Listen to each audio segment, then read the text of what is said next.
नमस्कार मित्रांनो, ठरलं तर मग या मालिकेच्या पुढील भागामध्ये आपल्याला खूपच भयानक असा थरारक ट्विस्ट पाहायला मिळणार आहे। तर मालिकेमध्ये आता आपल्याला पाहायला मिळतं की अर्जुनला आता फायनली मुलींबद्दल काही पुरावे मिळालेले असतात। ते पेन ड्राईव्ह मध्ये जीएसपी ट्रॅकर, त्यामध्ये असणारे काही नंबर यातच आता अर्जुन शोध घेत असतो। आणि अजूनही महत्त्वाचं म्हणजे त्यामध्ये मुलींना ज्या ठिकाणी ठेवण्यात आलं होतं त्यातले लोकेशन असतात। तेव्हा अर्जुन आता त्या लोकेशनवर जाऊन काही पुरावे मिळते का ते बघत असतो आणि त्याच्या हाती काही पुरावे लागलेले असतात आणि तो आता लवकरच मुलींपर्यंत पोहोचणार असतो। पण इकडे मात्र विलन गँग मध्ये खूपच भीतीचं वातावरण नसतं। जर अर्जुनच्या हाती मुलींचा पत्ता लागला आणि जर त्या मुली सापडल्या तर हे सगळे जेलमध्ये खडी फोडायला जाणार होते, कारण त्यांनी खूप मोठा असा सापळा रचलेला असतो आणि त्यात एक जरही प्लॅन फ्लॉप झाला तरी ते 6 जण अडकणार होते आणि त्यांना एवढी मोठी रिस्क घ्यायची नसते। आणि त्यांच्याकडून एक चूक झालेली असते, तो सचिन कडून पेनड्राईव्ह हरवलेला असतो, तो त्यांची सगळ्यात मोठी चूक होती आणि अर्जुन आता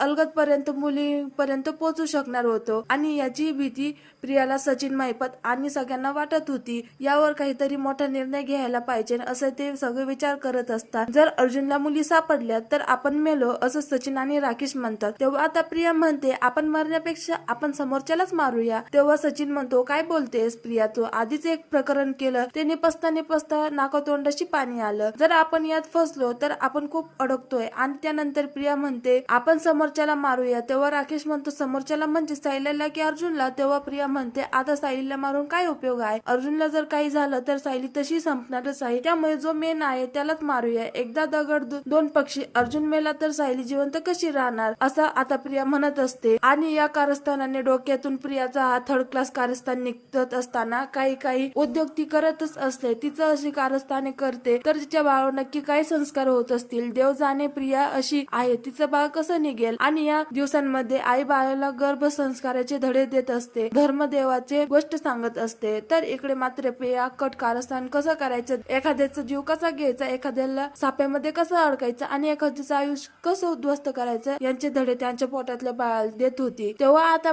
प्रिया सचिन आणि राकेशला म्हणते तुम्ही एक काम करा, तुम्ही आता पूर्णपणे फुलूपून प्लॅनिंग करा आणि हा प्लॅन असा बनवा ज्यामध्ये तुम्ही कुठेही अडकणार नाही आणि चूकही एका पुरावा मागे सोडू नका। जर पुरावा मागे सुटला तर मग आपण अडकलो, हे 100% अर्जुनला मारताना तो जगणार नाही असा विचार करून मारा, अर्धवट मारू नका, तो पूर्णच मेला पाहिजे। आणि आता ते कसं करायचं आणि केव्हा करायचं हे तुमच्यावर आणि तुम्ही मिळून हा सगळा डिसिजन घ्या, गरज पडली तर हे नक्कीच करा असं आता प्रियाने सांगितलेलं असतं आणि तिच्या डोक्यामध्ये अशी खुळपट घालून दिलेली असते। तर इकडे मात्र अर्जुन आणि सायलीने चैतन्य संदर्भात माहिती गोळा करत असतात, मुलींचे लोकेशन सापडलेले असतात, याची अजून ते चौकशी करत असतात। तेव्हा अर्जुनला सोनलचं लोकेशन सापडलेलं असतं, मुले सापडू नये यासाठी आता राकेश आणि सचिन खूपच वेगळी अक्कल लढवलेली असते। त्यांनी सोनलला एका जागी आणि बाकीच्या मुलींना वेगवेगळ्या ठिकाणी ठेवलेलं असतं आणि तेव्हाच आता अर्जुन, सायली आणि चैतन्याच्या शोधात असे येते की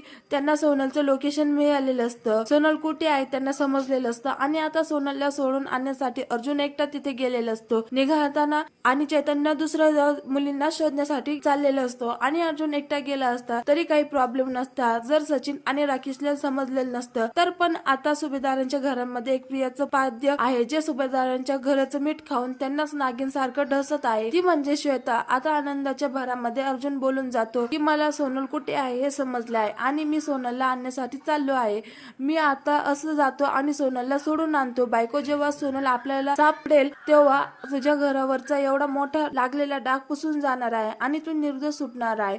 बायको, मी असं जातो आणि सोनलला घेऊन येतो असं म्हणत आता अर्जुन खूपच आनंदामध्ये घरातून बाहेर पडलेला असतो। पण ज्या क्षणी अर्जुन घरातून बाहेर पडतो त्या क्षणी आता श्वेता लगेच सचिन आणि महिपतला फोन करून सांगते अर्जुनला सोनलचं लोकेशन मिळालेलं आहे आणि तो आता सोनलला सोडवून आणण्यासाठी गेला आहे। तुम्ही असं कसं लपवलं सोनलला, इतका अर्जुनला इतक्यात ती मुलगी सापडली आहे, आता तुम्ही काय केलं नाही तर आता आपण हे सगळं अडकणार आहोत, त्यामुळे लवकर काहीतरी हालचाल करा आणि ती सोनल अर्जुनच्या हाती लागली नाही पाहिजे। तेव्हा आता सचिन आईनं महिपतला म्हणतो नको काळजी करू श्वेता, आम्ही सगळं सांभाळून घेतो, तू आम्हाला सांगितलं हे खूप झालं, आता जो प्रियाने प्लॅनिंग सांगितलेलं होतं त्या करण्याची वेळ आली, तो अर्जुनला सुखाने जगवत नाही, त्यामुळे आता त्याला मारण्यासाठी चांगलं आहे। तेव्हा आता श्वेता म्हणते काय बोलतोयस तुम्ही, मी काय सांगते तुम्ही काय बोलतास। तेव्हा आता महिपत म्हणतो सचिन बरोबर बोलतोयस, कारण आता अर्जुनला कितीही अडवलं तरी तो पुरावे सापडण्यासाठी जाणारच आहे. त्यामुळे कितीही थांबण्याचा प्रयत्न केला तरी त्याला पुरावे सापडणारच आहे. त्यापेक्षा जर तोच थांबला, तोच नसला तर पुरावे सापडले कोणाला? तेव्हा आता श्वेता म्हणते, तुम्ही काय म्हणतात, अर्जुनचा जीव घेणार आहात का? तेव्हा महिपत म्हणतो, आता कसं बरोबर ओळखलंस?